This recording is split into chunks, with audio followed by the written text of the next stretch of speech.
አንድ ጥያቄ አለኝ። ቆይ የሆነ ጦርነት በመካከለኛ ምስራቅ ሲኖር በኢራንም በእስራኤልም በፍልስጤምም በእስራኤልም መካከል እከሌ ይጥፋ እከሌ ይኖር የምትሉ ግን በእውነት እንደ ሰው ታስባላችሁ? እናንተ ሀገር ይዛችሁ በሰላም እየኖራችሁ እንደ ህዝብ ማለት ነው ይጥፋ የምትሉ ግን ጤነኞች ናቸው? በእውነት በሃይማኖት ከሆነ የምታስቡት በኢራን ውስጥ ኦርቶዶክስ ክርስቲያኖች አሉ። ባቢሎን እኮ እግዚአብሔር አስቀይማለች መጥፋት አለባት ምናምን የምትሉ ማለት ነው። ባቢሎን የእግዚአብሔር ህዝብ እግዚአብሔር የፈጠረው ህዝብ ያለበት አይደለም እንዴ?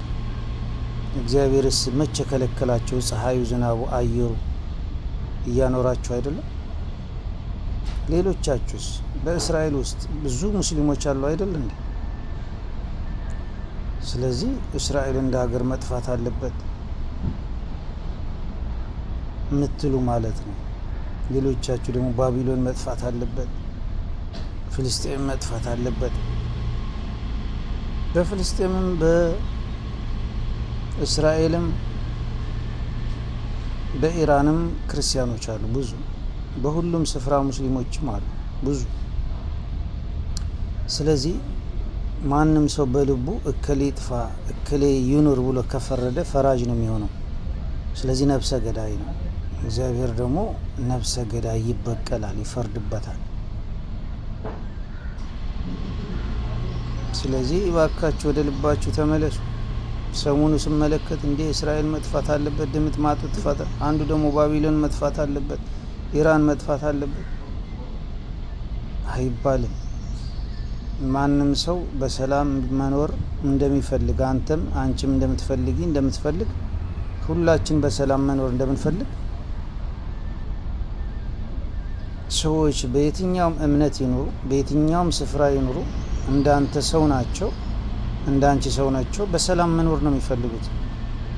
እግዚአብሔር ደግሞ ፍጥረቱን አያጠፋም። በደለኞች እየለየ ቢያጠፋ እምነት የሌላቸው እየለየ ቢያጠፋ በምድር ላይ ማንም አንተም አትኖርም፣ እኔም አልኖርም፣ አንቺም አትኖርም፣ ሁላችን አንኖርም። ሁላችን የምንኖረው በእግዚአብሔር ቸርነት ምሕረት ስለሆነ ባንፈርድ መልካም ነው። በየትም ስፍራ ይሁን የትኛውም ሃይማኖት ይከተል ማንኛውም ሰው ይሁን እንደ ሰው ነው ልናዝንለት ልንራራለት የሚገባ። ስለ ሰውም መጸለይ ነው ያለብን። ተፈጥሮ አያስተምራችሁም እንዴ? አሁን የሆነ ሰው በፊታችሁ ቢወድቅ ድንግጥ ትላላችሁ፣ ወይኔ እኔን ብላችሁ ታነሱታላችሁ። ክፉም ብትሆን እንደዛ ታደርጋለህ። ለምን? እግዚአብሔር መልካም ሕሊና ስለፈጠረልህ ነው፣ ስለፈጠረልሽ ነው። ሰው ግን የሆነ ጉዳት ሲደርስበት ትደነግጣለህ፣ ታዝናለህ። ለምን? ሕሊና መልካም ተደርጎ ስለተሰራ እግዚአብሔር ሕጉ በአእምሯችን ስላኖረ ነው። ስለዚህ እንደ ሰው አስበን ማንኛውም ሰው እንዲጎዳ መፈለግ የለብንም። በልባችንም ዳኛ ሆነን መፍረድ የለብንም ለማለት ነው። እስከ መቼ ነው? አድህነኒ እግዚኦ ውስተ መንሱት አድነኒ እግዚኦ እምኩሉ እኩይ፣ አቤቱ ከክፉ ሁሉ አድነኝ እንጂ ብለን መጸለይ ያለብን። ክፉ ሀሳብ እንኳን ቢመጣ በእግዚአብሔር ስም መገሰጽ አለብን። እንደ ሰው ሁል ጊዜ ማሰብ አለብን። በየትኛውም ስፍራ ለሞቱት ወገኖቻችን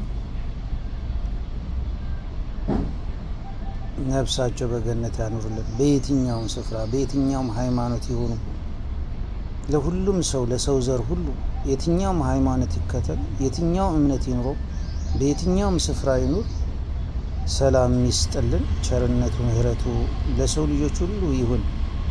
አሜን።